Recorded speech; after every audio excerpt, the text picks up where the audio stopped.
Hello, welcome to Math 152. Let's get started with some lecture material. This is from section 1.1 and is basically sampling theory. So what is statistics? Well, it's the study of procedures for collecting, describing, and drawing conclusions from information or data. We're going to be dealing with a lot of data and information this semester. Here's some definitions that we're going to have to start working with, and we're going to have to keep separate.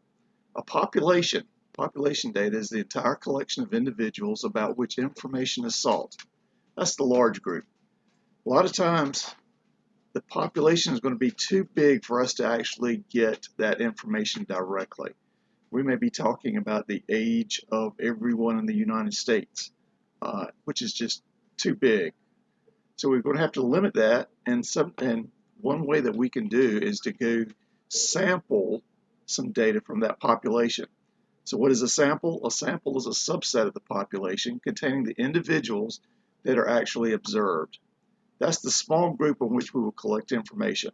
We try to get as many as what we can, but keeping it reasonable, but we want to make sure that we get a representative out of that population so that the data that we're interested in, it'll be good data. The goal is to select a sample that will represent the population well. So how are we going to do that? Well, in this course, we're going to talk about 6 types of sampling techniques. We're going to talk about simple random samples, samples of convenience, stratified samples, cluster samples, systematic samples, and voluntary response samples. So what's a simple random sample? Well, that's a sample chosen by a method in which each item from the population is equally likely to make up the sample. This is one of the best sampling methods. If we can get a good random sample, and we'll have to talk about randomness as we go along, we'll be able to pick a good group out of there that will represent what the population information is going to be looking like.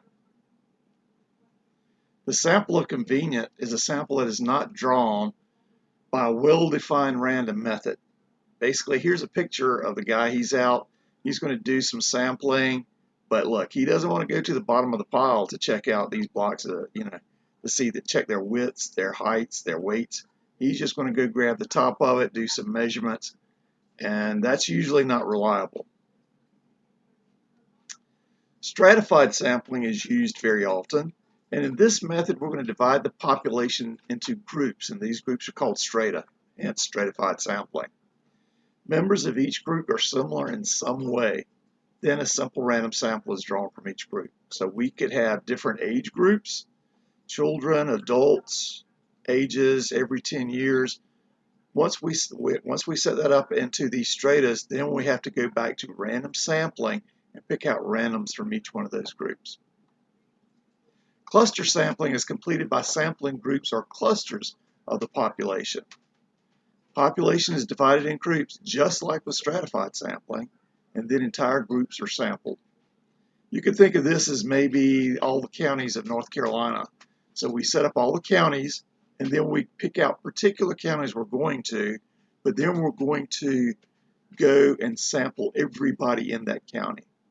If this was stratified, we would go into each one of the counties and then randomly select from those. Systematic sampling is probably the easiest one to recognize if you're asked. It is just completed by ordering the population and deciding how frequently we're going to sample the items. In this case, every 4th item is sampled. First, second, third, and then that 4th, and then the next one up there. So that's just simply how systematic. Every kth sample is usually the term that is used. So it could be in the 6th, the 10th, or so on. Voluntary response samples are typically used by the media to try to engage the audience. So they're going to send out the material. Hopefully we're going to get some answers back, but it's usually not a reliable form of sampling. Voluntary response samples are usually going to elicit responses from those with strong opinions, or maybe nothing really to do. I've got time to do this thing, I'll answer these things. Or, it may be, well, I'm really have a strong feeling about this, a strong opinion, I want to voice it. So what are these things that we're going to be talking about? Well, the statistic is that data that we're looking for, okay? But only this is a statistic is termed from a sample, okay? So here's an example. In a sample of 100 surgery patients who were given a new pain reliever, 78% of them reported significant pain relief. So we were talking about a proportion in this case, but it's only from a sample, so it's a statistic. Sometimes it's going to be hard to tell whether or not that you're talking about the surveyed coming from a sample or a population. In this case, it's clear in a sample of 100 surgery patients. A parameter is a number that describes the population. So if I tell you it's a population parameter, if I tell you if it's a parameter that's from the population, and that's the name. We've got all the data from the population, and here it is.